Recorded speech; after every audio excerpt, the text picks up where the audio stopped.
Ang bayan ay may kanser na panlipunan na kailangan ibilad sa templo ng sambahayang Pilipino. At sa hanggahang ito, sisikapin kong may kintal ang iyong kalagayan ng buong katapatan na walang itinatanggi. Itataas ko ang yambong na nagtatago sa kalinisan, na ipinagpapakasakit ng lahat sa katotohanan, maging ang pag-ibig sa sarili, sapagkat bilang anak, halos kung ako man, ay may sarili ring pagkukulang at katuwaan. Ang aklat ay nagkakaroon ng mga bagay na ngayon lamang may magsisiwalat. Napakaselan ng mga ito, kaya't sino man ay walang sumalang. Pinagsikapan kong isagawa ang ayaw isagawa ng iba. Sinikap kong sagutin ang mga paghamak na sa loob ng daang taon ay naitambak sa atin at sa ating lupang sinilangan. Sa paghahangad ko ng iyong kagalingan, kagalingan din namin. At sa paghahanap ng pinakamabuting lunas, gagawin ko ang ginawa ng mga tao noong unang panahon sa may sakit. Itinatambad sa mga baitang ng templo upang ang sino mang dumalangin doon ay makapaghahatol sa kanila ng lunas. Nunca cometer cualquier tipo de pecado bajo ninguna circunstancia. Sa aking mga nobela'y pinilit kong sagutin ang mga mapanirang puring paratang sa aming mga Pilipino. Inilahad ko ang kawawang kalagayan ng aking bayan, ang aming mga karaingan at kalungkutan. Si Crisostomo Ibarra, inilagay ko ang aking mga mata, ang aking katauhan sa kanya, kung kaya't pareho kaming nakikita. At dahil sa mga pangyayaring hindi inaasahan, siya'y napilitang magdalawang anyo. Senyor Ibarra. Simon. Ako ba si Basilio? Matagal po kayong nawala. Hindi nyo na po alam ang mga nangyayari dito sa ating bansa. Meron na pong mga kilusan. Nagsisimula na po Yung mga kabataan, nananaginip pa rin kayo? Humihingi kayo ng kasinungalingang pantay na karapatan. Ngunit ang hinihingi nyo ay kadena. Gusto nyo rin bang maging Kastila kayo? Ngayon din makikita ang pinapatay ninyo ang inyong mga bansa. Ano ang inyong magkikinabukasan? Isang bansang walang pagkatao at kalayaan. Ang lahat sa inyo hiniram, pati na ang inyong mga depekto. Mamamatay kayo bago pa man ang inyong kamatayan.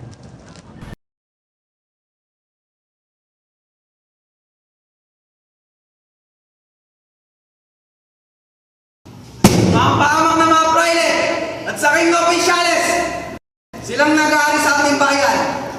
Paano? Mga bigyan po lang ang Espanya. Hindi nila naririnig ang ating daig. Hindi nila nakikita ang ating pagdudusa. Sa halip, ginagawa tayong tapunan ng mga inutil at kriminal. Silang nag-aari sa atin. At tinatrato tayo parang pinamababang uri ng hayop. Alam ko marami sa inyo yung natatakot. Ngunit matakot din kayo para sa inyong mga pamilya. Huwag na natin hintayin ang patayin nila ang ating mga anak. Inabuso ang ating mga babae. At tinangkan na ating mga bukid. At tinanggalan tayo ng pagkatao bago pa tayo kumilos. Mananay, pinanong ba tayo? Hindi! Handa na ba kayo lumaban? Ako ang Pilipinas! Ako ang Katipunan! Ako ang si Dr. Roseza!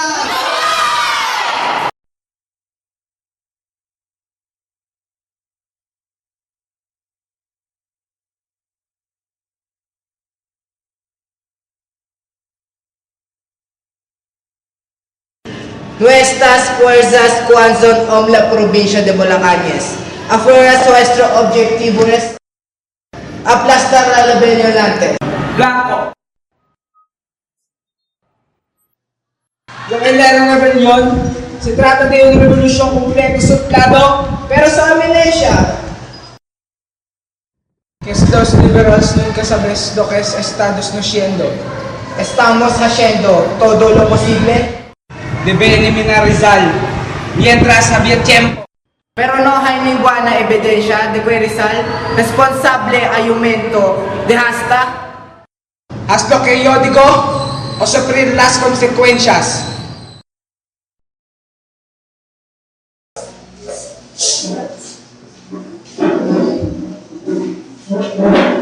Nombre? Completo. Jose Rizal Mercado, PLS. Edad? Perdón, ¿qué dijiste? Edad? 35. Pero la gente dice que me parezco más joven. Profesión? Médico. Honoque Bonifacio? Fundador del Katipunan? No sé si lo hago, coronel. No lo encontrarás en una asamblea secreta en la casa de Doroteo.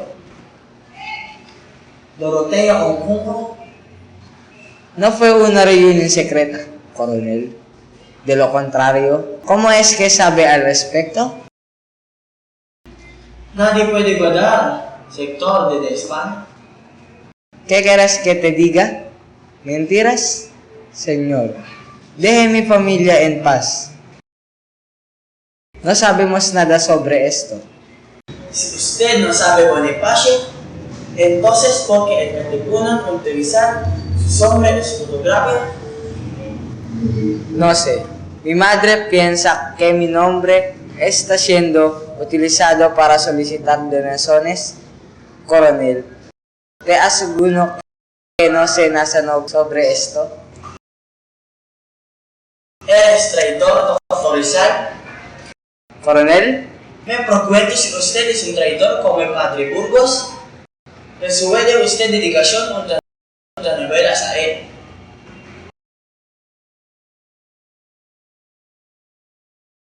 Gusto ng mga paring Pilipino na mabigyan sila ng pantay na karapatang kagaya ng mga praile. Pero sa halip, sila ay pinaratakan sa presebo at pinapatay. Sila Padre Burgos, Gomez at Zamora ay ginawit lamang sa isang pag-aalsa sa Cavite. Malamang, minamanmanan na rin ako ng mga Kastila dahil meron panahon nakatira ako kay Padre Burgos. Madami rin ako natutunan sa kanya.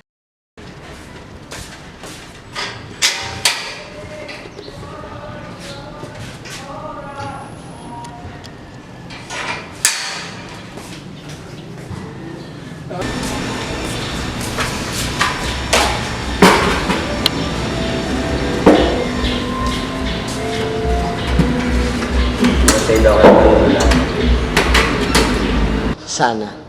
Yun ang sabi nila. Pero ako, hindi ako marunong bumasa. Hindi ba't lagi daw kayong pinapahamak ng sinulat nyo? Dahil sa mga praile. Oo. Yung pala bakit hindi kayo tumigil? Gusto niyo ba ng ganito lagi kayong nakukulong? Edukado pa naman kayong tao. Taas-taas ng inyong pinag-aralan, dami-dami inyong nalalaman. Pero nasan kayo ngayon? Tingnan niyo ako, walang alam, walang kalaban. May pagtatapat ako sa iyo, Toto. Noon, ang akala ko, ang tanging mahalaga sa buhay ang edukasyon. Pero nadiskubre ko, depende pala yun sa pinag-aaralan. Meron palang pinag-aaralan nung nakaupo lang. Kaya ngayon, tinakwil. B, Be, P, che, C, che, E, te, E, P, epe, G, he, largego, gire, entonces, defensor, más graciosa, tus ojos de misericordia hacia nosotros y después de este destierros muéstranos a nosotros el fruto bendito de tu vientre Jesús. Oh piadosa, oh dulce Virgen María, ruega por nosotros, Santa Madre de Dios, para que seamos dignos de alcanzar las promesas de Cristo. Bueno, Pepe. Akala ko ba gusto mong mag-aaral? Opo, Tatang. Pero ba't kailangan pa mag-eskwela? Pwede naman akong turuan ni Nanang dito sa bahay. Marami na nga ako natututunan eh. Hindi lahat ng bagay matututuan dito sa bahay. Hayaan mo na, dadalawin naman kita palagi doon. At saka dapat matuto kang hindi palagi nakasuot sa pamilya mo. Hindi ba, Pasyano? Ito si Tata. Sige na, bilisan mo na, Pasyano. Iatid mo na ang kapatid mo.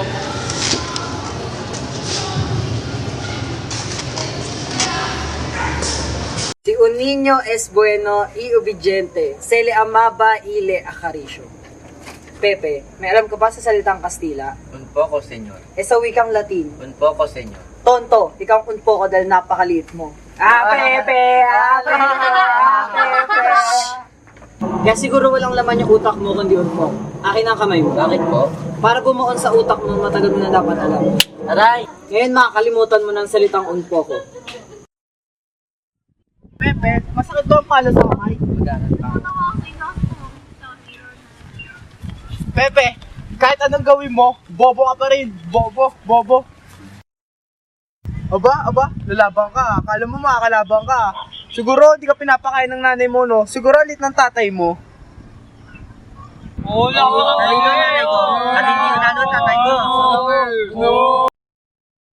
Minsan daw, meron isang batang gamo-gamo na aakit sa apoy.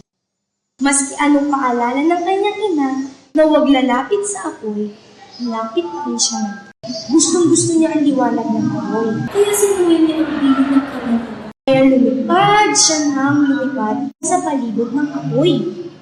Kaya hanggang nasunog ang kanyang pakpak at tuluyan siyang namatay. Pepe, naiintindihan mo ba ang ibig sabihin ng kwento ng gamo-gamo? Dapat hindi siya lumapit sa apoy nang hindi nabuwis ang kanyang buhay. Oo, siniguro ang iyong ina. Dapat nakinig kayo sa kanya.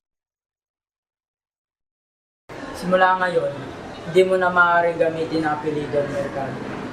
Mapanganib para sa iyo. Madadamay ka lamang sa pagiganti na ginagawa ng mga demonyo ang nakastila na laban sa pamilya natin. Bakit, kuya? Pinag-iinitan nila ang pamilya natin dahil naging malapit ako kay Padre Burgos. Pati ang pagtanggi ni Tata na tasa ng bayad sa buwis ay binigyan nila ng kaulilan. Kaya ikaw, Pepe, mag-aral ka mabuti. Huwag mo na ipahiya ang pamilya natin. Opo, kuya. E anong bagong pangalan ang gagamitin ko mula ngayon? Rizal.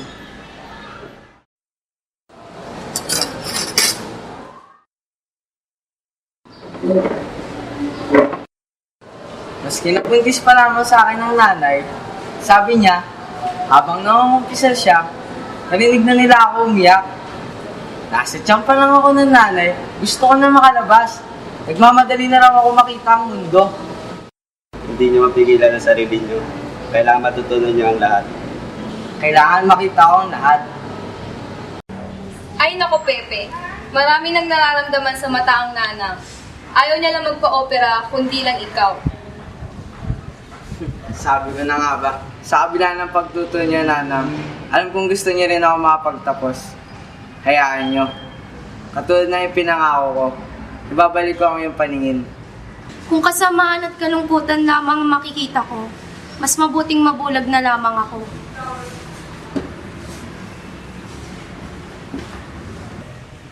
Unang-una niyo akong makikita, ayon yun, malinaw niyo makikita ang aking kakisigan. Aba nanang, hindi niyo na itatanong. Pinagkakaguluhan ng maraming babae ang inyong anak sa iba't ibang bansa. Siguro sa lahat ng bansang pinupuntahan mo, marami ka ng babaeng napaiyakan. Hindi pinaiyak, kundi pinaligaya. Sana yung nakita niyo ang aking mga nakita. Marami na akong nalakbay. Napakabata mo pa, Pepe. Bakit gusto mo na makita ang lahat?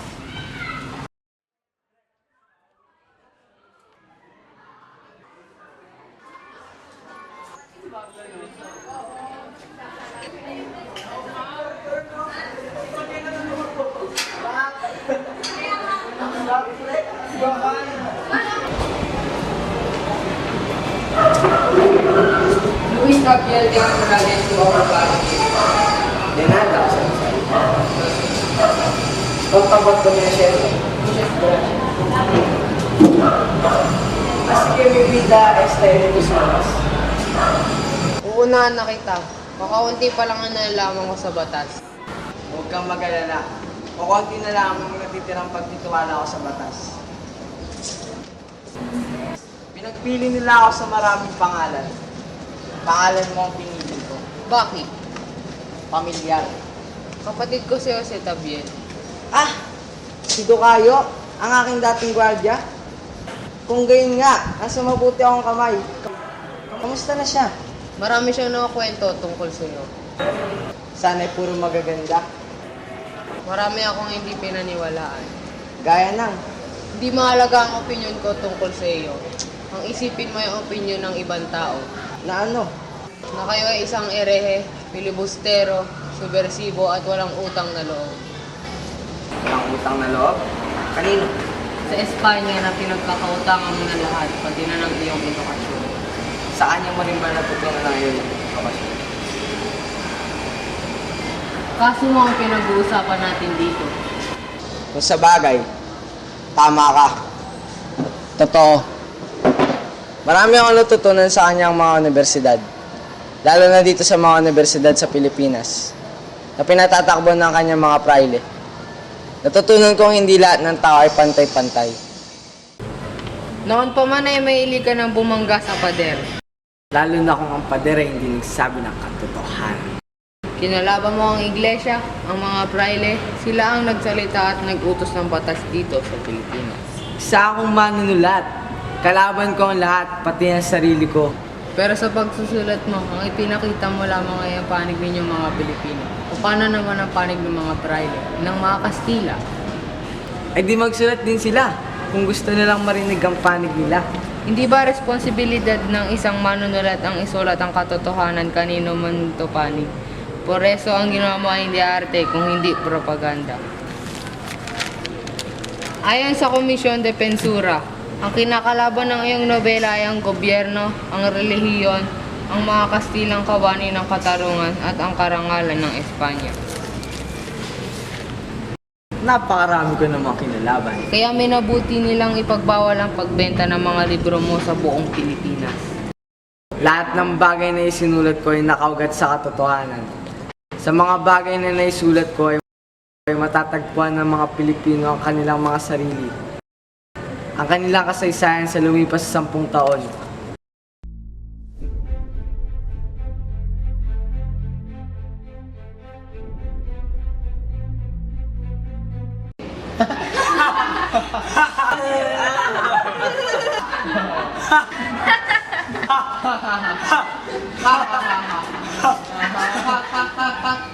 Lumayo kayo kung ayaw niyo madamay.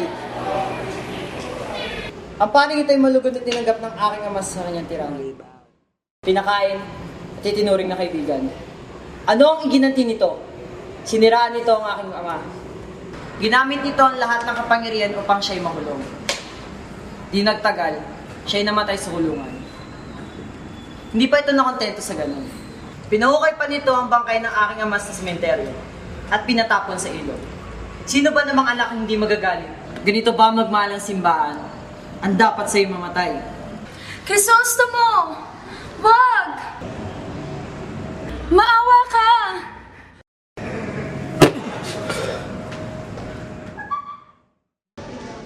Ikinulong nila, pinatay nila, hinukay sa libingan, itinapon. Ay nilang ginawa ng iyong mga kababayan sa karangalan at kasaysayan ng aking mga kalahi. Hindi naman siguro ganun kasama ang lahat, Senyor Rizal. Ilang taon ka na ba dito sa Pilipinas, Tabiel? Bakit? Pareho ba tayo nang nakikita o meron kang ayaw makita?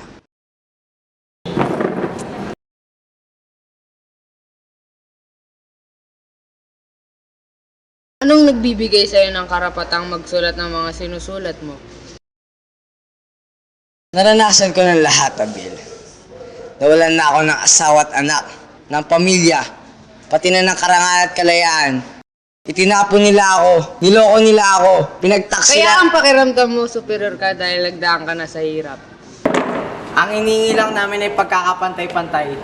Isang mapayapang pagbabago sa pamamagitan ng edukasyon at gawaing sibiko. Makilala ang Pilipino bilang kapantay na Kastila. kolonyalismo, magkakapatiran.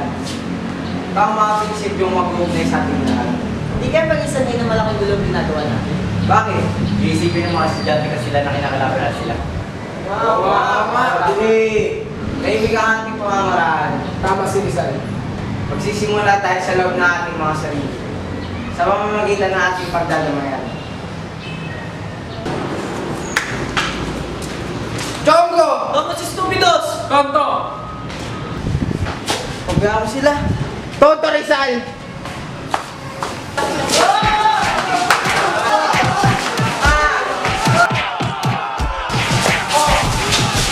Tama na!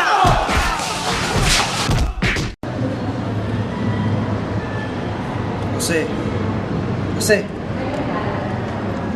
Chong Antonio, kamusta na pakiramdam mo? Maggie. Kaya magpahinga ka muna. Kukuha lang ako ng gamot. Sayang Jose, di mo nakita kung paano feel ko sa mapupudlang bangus na yun. Oo nga.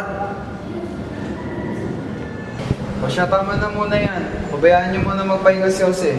Bukas na lang kayo bumalik. Sige na. Jose.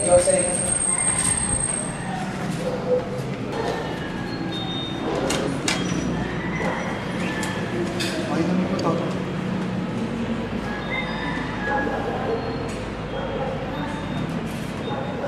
Salamat po. Mali na. Ikaw na muna bahala sa pinsan mo.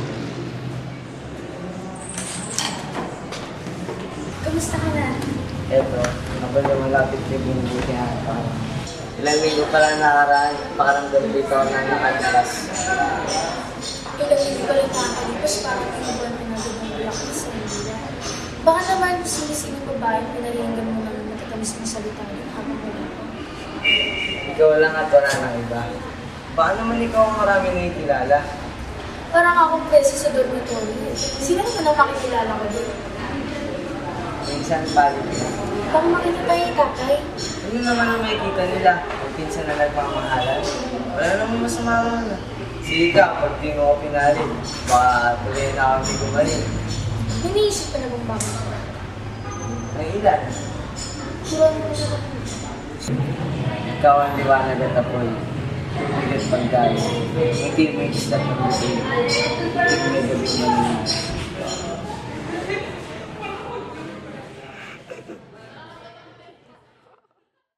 Senyor Rizal! Senyor Rizal! Sinasabi ka, Tabil. Ang sabi ko, ni minsan ba ay hindi sumagi sa isip mo ang magpakasal? Minsan, Ano ang nangyari? napunta ako sa Europa. Alam mo na yun. Iniwan mo si Leonor at pumunta ka sa Europa. Bakit? Anong layunin mo na mas matimbang pa kaysa sa pagmamahal mo sa iyong kasintahan? Ano sa palagay mo, Tabil? Ikaw ang tinatanong ko, Senyor Rizal. Nagpunta ka sa iba't ibang lugar sa buong mundo. Bakit? Anong ginagawa mo doon? Sino nagpadala sa'yo? Ang katipunan? O sapat ng pera ang pamilya mo para tutusin sa ibang bansa? Kung may kinabibilang ka isang lihim na organisasyon? Sana'y ka matabil ng mga sasabihin mo sa Rote.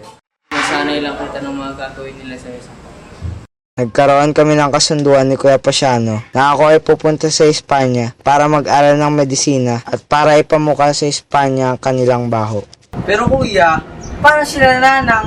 Di pa payag yun? Hindi mo na natin sasabihin sa kanila. Sabihin ko pag nasa Europe. Paano si Leonor? Pepe, huwag ka na maraming tanong.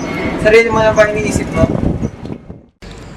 Hindi mo pa rin ako sinasagot. Tinatanong kita kung bakit ka pumunta sa Europa. Bakit kailangan mo bang malaman ng lahat? Ano bang kailangan mo sa akin? Bakit mo ba ako pinipilit na panagutan at ipagtanggol ang aking buhay at lahat ng aking paniniwala? Gusto mo ba akong palitan bilang tagapagtanggol mo? May panahon pa. Bakit mo pa ginagawa ito? Dahil sa bayad nila sa'yo? O dahil talaga interesado ka sa kasong ito? O dahil lang naiinip ka na at wala ka nang magawa sa napakainit naming bayang ito? Babalik na lang ako sa ibang araw kapag hindi na maiit ang ulo mo. Adios.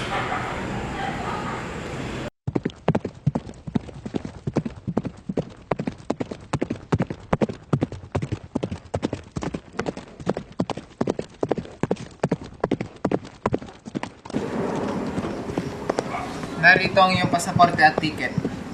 Primera klase yan. Salamat po, Kuya Pasiano at Tom Antonio. Jose Mercado? Akala ko ba hindi ko nagagamitin ng pangalan yan? Sa ngayon lang yan, para hindi ka mapansin ng mga opisyales, baka pigilan ka nila. At pagdating mo sa Europa, maaari mo na ulit gamitin ang pangalang Rizal. Pepe, huwag mo kami biguin. Marami kami umaasa sa magagawa mo doon. Sobra na ang pagkakapi sa ating bayan.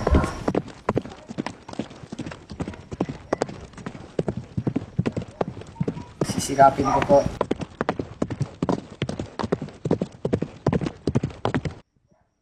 Kamusta na po si Leonor?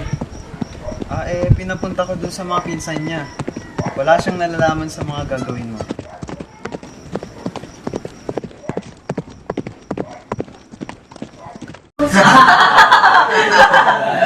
Para naman tayo magsabong yan eh. Ang sinasabi ko lang dito, para magkaroon tayo ng presidente. Oo nga naman. Matagal na tayong naririto na nangangampanya para sa Pilipino. Taon-taon lumalaki ang ating organisasyon. Kung di pa tayo formal na magbubuklod, wala tayong mararating. Babagsak na naman tayo sa matatamis na kanduan ng mga babae sa Parbena.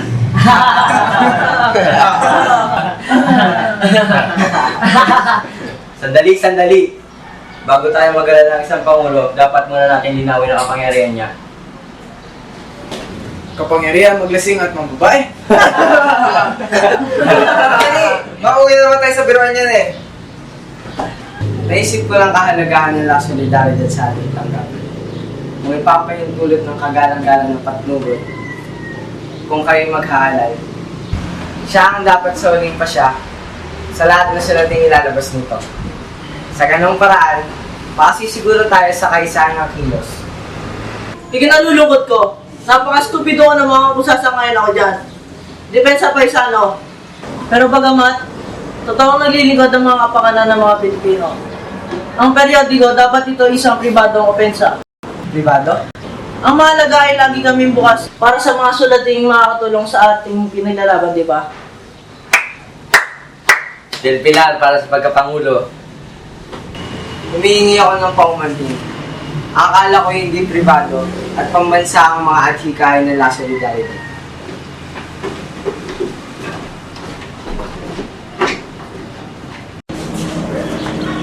Pepe! Marami lang silang kiyo-kiyo para tandang ng manok. Pero tiyak naman na ikaw ang mahalal bilang pangulo. Salamat na lang. Ngunit ang pamumuno ko ng pagkakaisa ay walang silbi. Sandali lang, Pepe. Pagpasensya mo na si Marcelo. Alam mo naman yan, madaling mag-init ang tenga. Yaman din lamang na pribado pala ang La Solidaridad. Ubusin niyo na ang kanyang kasama, siya na ang maging pangulo. Pepe, maraming umaasa sa'yo. Diyan ako nagkamali. Lagi na lang ako nagsisilbi sa mga batugang kasamahan. Hindi sila marunong tumayo sa sarili nilang mga paa. Pepe, saan ka na naman pupunta? Paano na yung mga pasimulan natin? Alam ko nga ako sa'yo, nagpakalayo-layo ako sa ating bayan. Wala pa rin akong nauwi. Dahil wala dito ang ating kaaway. Anong ibig mong sabihin?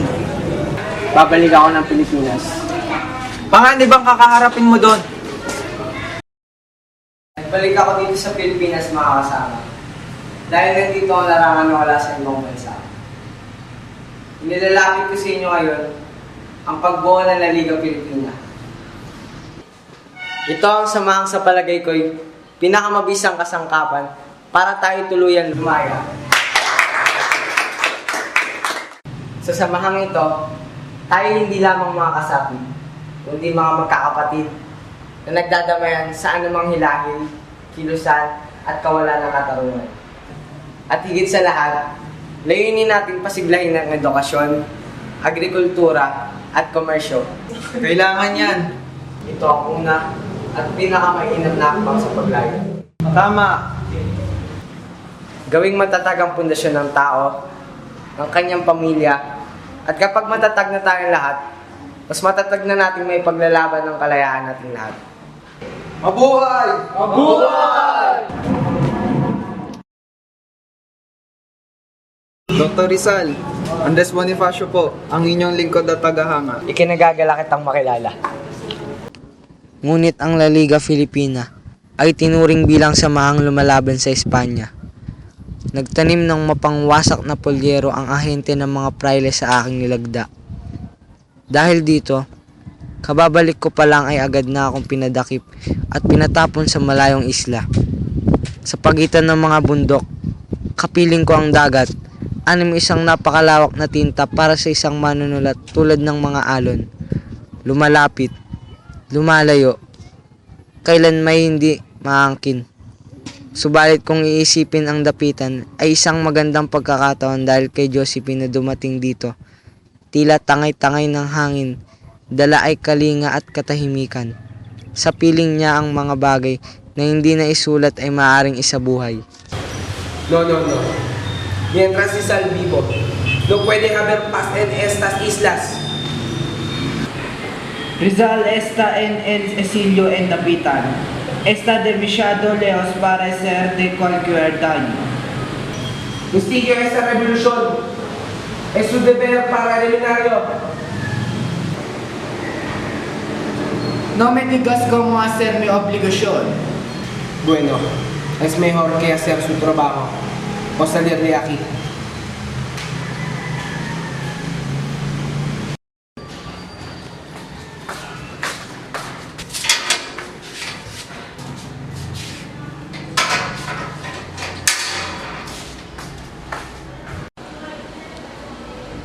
Dr. Rizal, disculpen la repentina visita.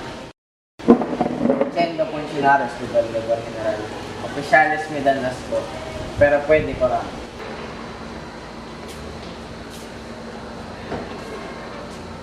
Es cierto, tiene miedo de la vida, por lo tanto usted tiene muchos enemigos. Sa ophthalmologo, General. Kung gusto ko lang ay makakita ng malinaw ang aking mga kababayan. Kaya pala lahat ng nakikita ay sinusulat. Nabasa niyo na ba ang aking mga nobela? Hindi pa. Sabi nila ay baka di daw ako makatulog. Como estas aquí? May pinagkaiba ba ito sa dapitan na nalala ko? Mas di ka lang dito. Nawala ang mga tanawin, ang karagatan, kabundukan at Lo siento. pinaniwala niyo kung pinayagan niyo akong pumunta sa ulo para magsilbing doktor. Yun pala ipahuhuli niyo ako at ipakukulong na mali. Sila tong ipokrito. Naiipit lang ako sa mabilis na pangyayari. Bigla na lang sumabog ang lahat.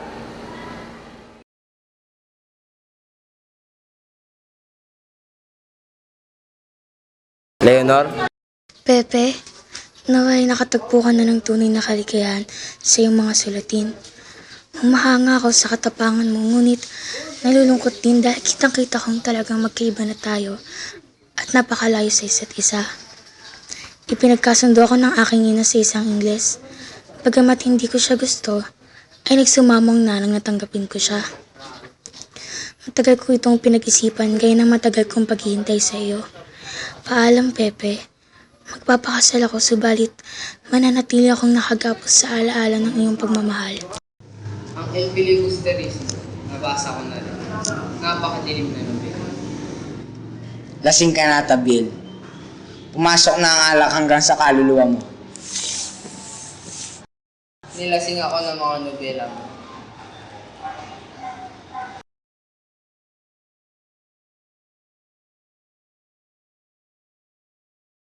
Pinaglalagyan mo ng unang dilim. Yan ay sa kagustuhan kong ipakita ang liwanag. Wala akong makitang liwanag kay Simon. Nung si Ibarra pa lang siya. Pero nung maging si Simon na siya, umitim na ang kaluluwa niya. Ikaw ba, senyorito? Nagbago na rin ba ang paniniwala mo katulad ni Ibarra? Gamit ka na rin ba ng dahas? Mag-uudyok ng revolusyon? Ikaw na ba si Simon? Naniniwala ka na rin ba sa pagtanan ng dugo?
ko si Simon, nabigo ka rin. Sa bagay, saan ka nga ba nagtagumpay? Sa Europa noon, sa mga nobela mo ngayon. Di lahat ng ginawa ko ay bigo. Noon yon, noon bata ka pa. Kahit ano gawin mo ekscelente, pero iba na ngayon. Sa No Limit ang ere, nabigo ka. Sa Epilibusterismo, nabigo ka rin. Katulad ng mga tauhan mong si Ibarra at Simon, nawalan ka rin ng saysay. Di mo nakikita ang katotohanan dahil lang nakikita mo lang ang sarili mong ambisyon.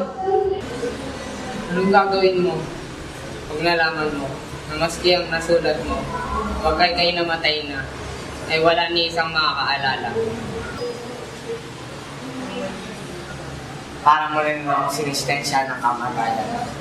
Gabi na, pupunta pa ako sa Malacanang. Magkita na tayo bukas sa korte. Wala! Señorizaan. Oras na po. Gracias. Este caso judicial es de suprema importancia. Se muestra el origen de la rebelión que se empapa de sangre el alma de las Filipinas.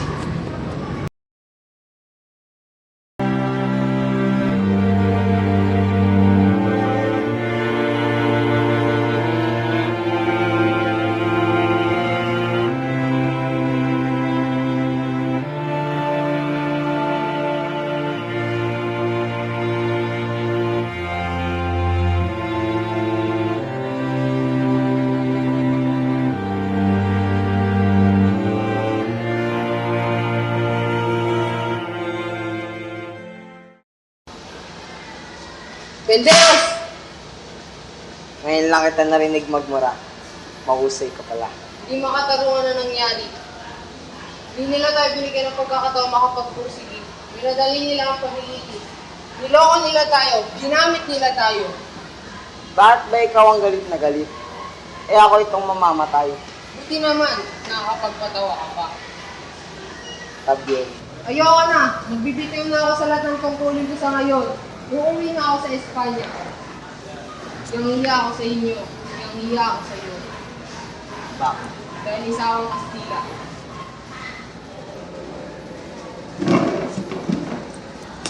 Hindi ka Kastilat. Pareho lang tayo.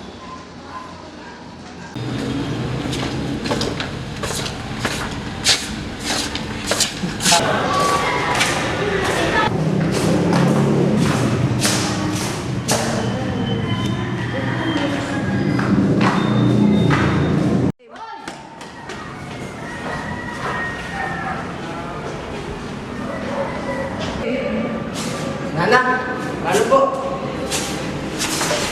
Nanang! Bebe! Pagkamatay ko po, hingin niyo po ang aking bangkay. Dahil baka itapon na lang nila ako kung saan. Ibaon niyo po ako sa lupa.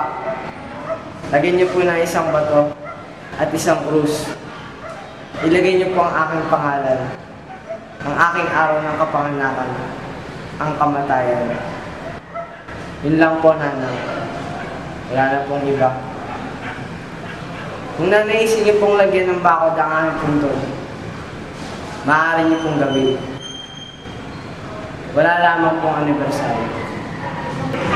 Nanang! Nanang!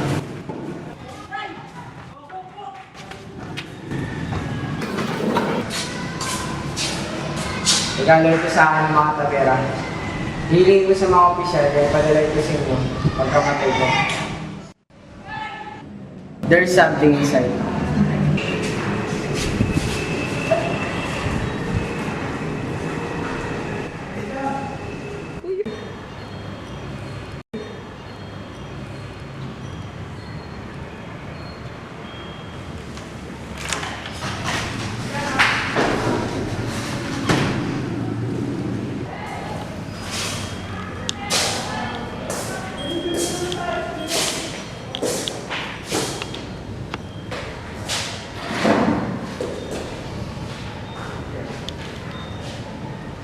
Di pa naman ka makakapagawin sa akin. Pwede mo ako kumain.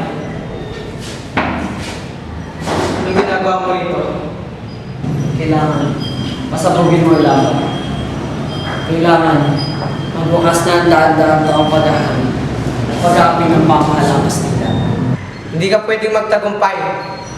Dahil personal lang ang pagiganting pakay mo. Ganun ay baguhin mo ako. Ipakita mo sa akin ang mahalaga ng bayan. Hindi si Maria Clara. Hindi ang paghihiganti. Huwag mo akong patayin sa paglason. Hindi ko gustong pagpatay mo sa akin. Pinatay mo ako dahil akala mo wala ng pag-asa. Dahil yun din ang nangangalaman sa buhay. Pero meron pa. Magbabago pa natin ang lahat. Magsilat ka ulit.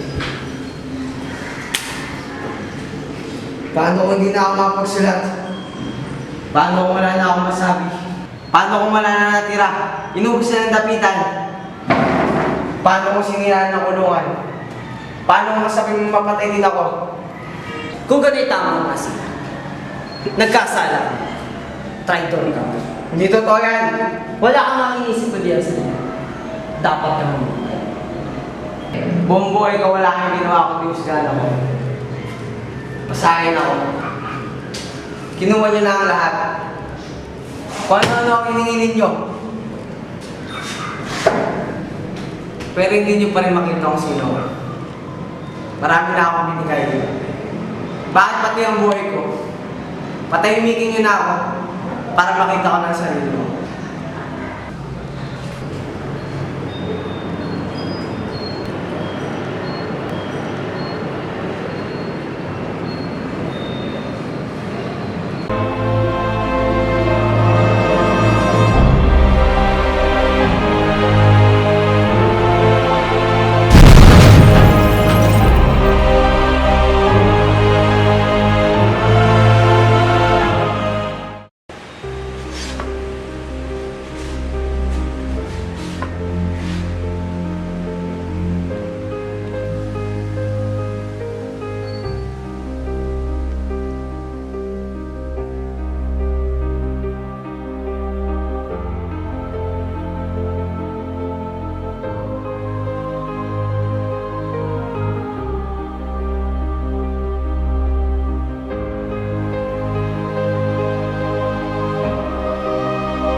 Wala na ako. Ikaw. Ikaw matakot. Nandito ako. Para sa'yo. Para hindi mo ako makalimutan.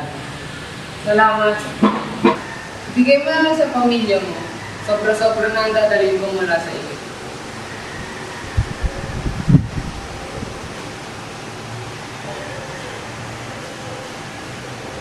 Kaya siguro nila natakas ako. Saan naman ako pupunta? Sa dapitan?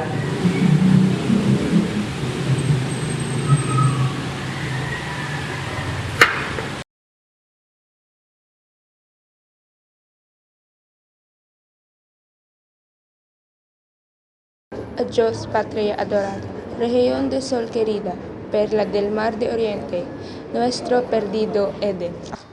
A darte voy alegre, la triste mucha vida, y fuera más brillante, más fresca, más florida.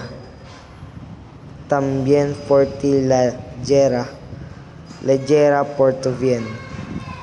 en campos de batalla, luchando con delirio. Otros te dan sus vidas, sin dudas, sin pesar. El sitio nada importa, Cypress, laurel o lirio, cadalso o campo abierto, combate o cruel martirio. Lo mismo es si lo piden la parcha y el hogar. Yo muero cuando veo que el cielo se colora y al fin anuncia el ya tras Dobrego capuz. Si grana necesitas,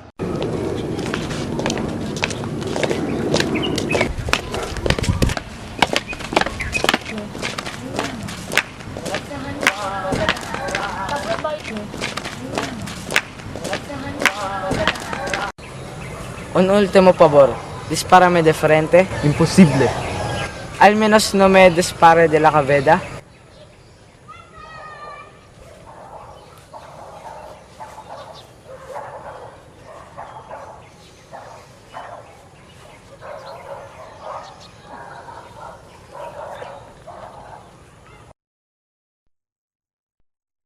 Karga! Objektibo! Está hecho.